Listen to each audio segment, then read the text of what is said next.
हर दिन बढ़ते जा रहे तलाक के केसेस को ध्यान में रखते हुए कोर्ट के आदेशानुसार एक काउंसलर ने 20 कपल्स को एक सामूहिक मीटिंग में बुलाया। यह काउंसलर उन चंद समझदार और सक्सेसफुल काउंसलर्स में से एक थी जिन्होंने कई जोड़ों को यह समझने में मदद की थी कि वे कितनी बड़ी गलती करने जा रहे हैं और कई शादियों को टूटने से रोक लिया था। इस मीटिंग में आने वाले सभी कपल्स के दिमाग में यही चल रहा था कि उनके घर के बड़े बुजुर्ग जिस बात को नहीं रोक पा रहे थे उसे रोकने के लिए एक काउंसलर क्या ही कर लेगी। मीटिंग की शुरुआत होते ही काउंसलर ने कहा, मैं आपको वही सारी बातें रिपीट नहीं करूंगी जो आपने अपने दोस्तों, रिश्तेदारों या अपने शुभचिंतकों से सुन रखी होंगी। मैं आपको एक गेम खिलाऊंगी। उसने सभी जोड़ों को ध्यान से देखा और बाद में एक महिला को अपने पास आने के लिए कहा। जब वो महिला उसके पास आई तो उसे एक चौक देकर पास वाले ब्लैक बोर्ड पर अपने सबसे करीबी 25 लोगों के नाम लिखने के लिए कहा। महिला ने सबसे पहले अपने बेटे का, फिर माँ बाप का, बाद में रिश्तेदारों, दोस्तों और सहकर्मियों के नाम लिखने के बाद 25वां नाम अपने पति का लिखा। अपना नाम जब सबके बाद लिखा देगा तो उस महिला के पति को, जो वहां हाजिर था, उसे बहुत बुरा लगा। मन ही मन सोचने लगा कि अच्छा हुआ मैं इसे तलाक देने जा रहा हूँ, मेरा फैसला गलत नहीं है। काउंसलर ने महिला से कहा, अब आप उन 10 लोगों के नाम हटा दीजिए जिन्होंने आपको आपके जीवन में सबसे कम साथ दिया हो या कम साथ दे सकते हैं। महिला ने कुछ सेकंड सोचने के बाद अपने सहकर्मी और कुछ दोस्तों के नाम हटा दिए। इस गेम को न केवल वो महिला खेल रही थी बल्कि इस मीटिंग में आए हर वह पति पत्नी भी मन ही मन खेल रहे थे, क्योंकि वह भी उसी परिस्थिति में थे जिस परिस्थिति में वह महिला थी। काउंसलर ने फिर से एक बार उस महिला को 10 और नाम मिटाने के लिए कहा।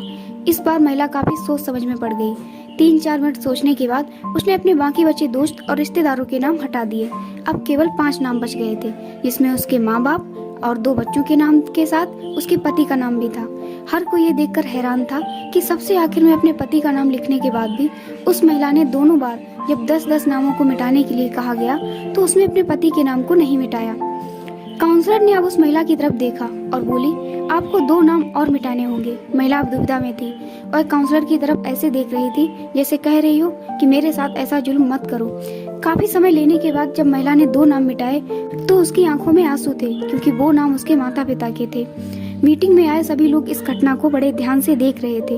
उन्हें हर बार आश्चर्य हो रहा था, लेकिन इस बार कुछ ज्यादा ही हुआ, क्योंकि सब मान रहे थे कि जब साथ देने की बात हो तो कोई भी व्यक्ति अपने माँ बाप का नाम नहीं मिटा सकता। काउंसलर यहीं पर नहीं रुकी। उसने महिला से कहा कि एक आखिरी बार 2 और नाम मिटा दीजिए। महिला की हालत ऐसी हो गई जैसे कोई उसे सजा दे रहा हो। अब की बार उसने काउंसलर से मना कर दिया कि वह अब इस गेम को और ज्यादा नहीं खेल सकती। काउंसलर ने उसे समझाया कि आपको सिर्फ नाम मिटाने हैं और यह एक गेम है, इससे ज्यादा और कुछ नहीं। जैसे तैसे काउंसलर ने उस महिला को 2 और नाम मिटाने के लिए मना ही लिया। कांपते हुए हाथों से महिला ने जब अपने दोनों बच्चों का नाम मिटाया तो वह फूट फूट कर रोने लगी। उस महिला के पति के साथ साथ वहां आए सभी लोग दंग रह गए। वहां आए सभी लोगों का यही सोचना था कि चाहे कुछ भी हो जाए तो महिला अपने बच्चों का नाम नहीं मिटा सकती। काउंसलर ने उस महिला को अपनी जगह पर जाकर बैठने के लिए कहा। काउंसलर ने वहां आए सभी जोड़ों की तरफ ध्यान से देखा जो उतने ही दुखी थे जितनी की ये महिला थी। काउंसलर ने उन सभी से पूछा कि महिला ने ऐसा क्यों किया। कोई भी उस सवाल का जवाब नहीं दे रहा था, दे नहीं पा रहा था या देना नहीं चाहता। अंत में काउंसलर ने उस महिला को खड़े होने के लिए कहा और उसी से ऐसा करने का कारण पूछा। महिला बोली, चाहे अभी मेरे और मेरे पति के बीच में कुछ प्रॉब्लम्स चल रही हैं, लेकिन जब साथ देने की बारी आती थी तब वह हमेशा मेरे साथ खड़े रहते थे। मेरे माँ बाप बूढ़े हो चुके हैं और वह कितने दिन मेरे साथ रहेंगे मैं नहीं जानती। मेरे बच्चे बड़े होने के बाद हमेशा मेरे साथ रहेंगे इसकी भी कोई गारंटी नहीं है।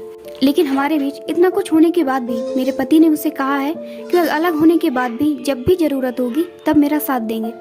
महिला बोली, हम पता नहीं क्यों तलाक तक पहुंच गए। आज उस गेम को खेलते हुए मुझे रियलाइज हुआ कि हम दोनों के बीच ऐसी कोई बड़ी समस्या हुई ही नहीं है। वह तो बस हम दोनों गुस्से में थे और कोई भी चूकना नहीं चाहता था, इसलिए मैंने सबका नाम मिटा दिया लेकिन अपने पति का नहीं मिटाया।